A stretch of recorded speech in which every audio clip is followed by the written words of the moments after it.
What's up guys, welcome sa aking YouTube channel. So for today's video guys is muulay na mi guys, humana among prayer and fasting no. Muli na pud mi sa Davao. So naaday mi diri karon sa Camp Aurora Bulatocan. So dia mi naga-fermente naga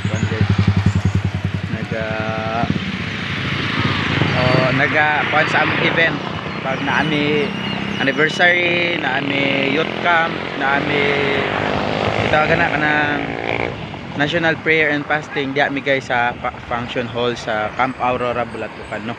So karon guys is magpauli na mi sa Davao. Kayo man na ang among puasa, human na among fasting. So pabanday na ko sa Ate Rita guys. Kay pares man may taga Davao, so muuli pud mi Davao. So ang ubang mga kaubanan namo guys, napadring uban sulod. So ang mga taod-taod pa siguro sila mo ulit guys.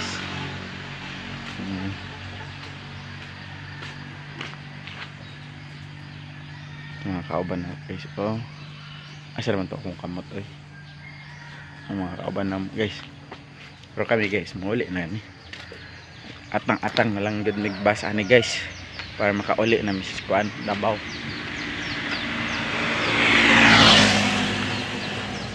Nana ko income sa akong kuan ba?